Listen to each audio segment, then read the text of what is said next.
আজকে ঈদের চতুর্থ দিন শেষ।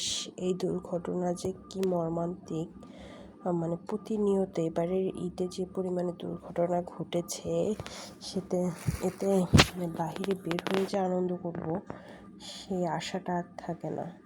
কতগুলা মানুষ, 50 জনের অধিক মানুষ ছিল এই বাসটিতে।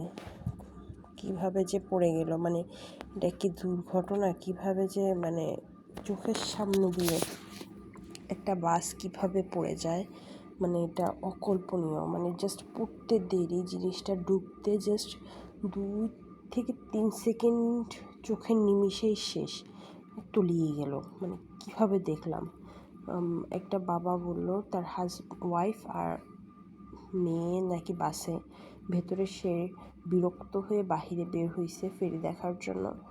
তখনই মানে 2 সেকেন্ডের মাথায় জিনিসটা একদমই ভ্যানিশ।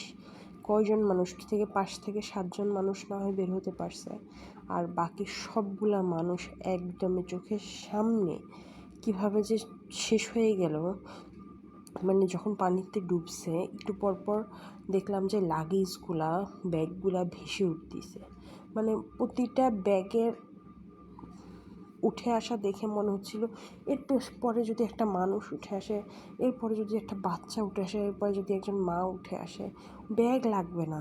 মানে ওগুলোর পরিবর্তে যদি একটা মানুষ উঠে আসতো, মানে কি যে শান্তি লাগতো। মানে প্রতিটা ব্যাগ উঠে আসতেছে আর দেখতেছি যে না, কখন একটা মানুষ উঠে আসে, কখন একটা মানুষ উঠে আসে, সেটা তো একদমই দেখতেই পারতেছি না।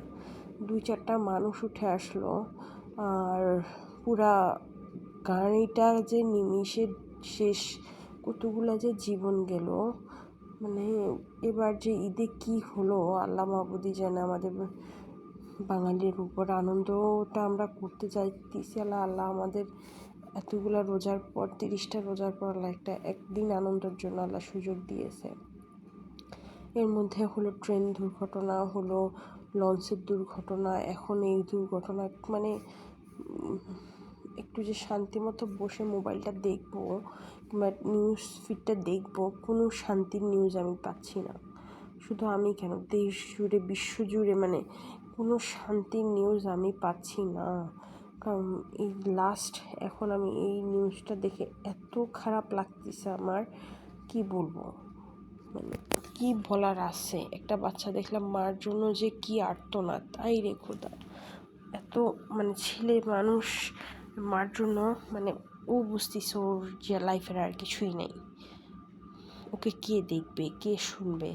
মানে ওর খরচ, খাওয়া দাওয়া, প্রতিনিয়ত একটা বাচ্চার কি না লাগে, সে তার মাকে যে এত পরিমাণে মিস করতেছে, সেটা কি বলার আছে। এখনও তো কোনো গল্পই জানা যায়নি, কত মানুষের কত স্টোরি এর পিছনে রয়ে গেছে, কেউই এখনও জানে না।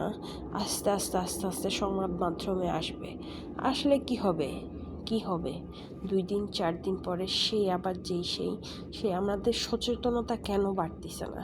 আপনারা যখন পরিবহনগুলা রাস্তায় নামাবেন, এতগুলা মানুষের ট্রান্সপোর্টের ব্যবস্থা করবেন, আপনাদের অন্তত প্রতিনিয়ত এই যানবাহনগুলো চেক করা, যে যান্ত্রিক ত্রুটি আছে কিনা, ত্রুটি থাকলে আপনারা সঙ্গে সঙ্গে এটার সমাধানে নিয়ে যান।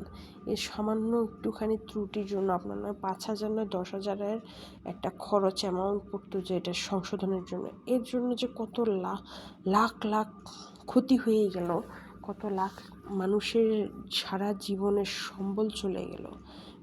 সারা জীবনের সম্বল কিন্তু আপনার অর্থ দিয়ে হয় না, সম্পদ দিয়ে হয় না।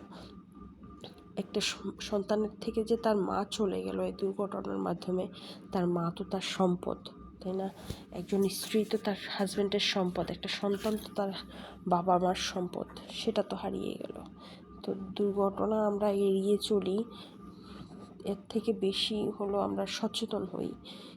এটার বিকল্প যে আর কিছু নাই। মানে এই দুর্ঘটনা দেখে আমার ঘর থেকে বের হওয়ার ইচ্ছা, আর ঈদে যে কোথাও যেয়ে আনন্দ করব সেই ইচ্ছাটা একদমই মরে গেছে।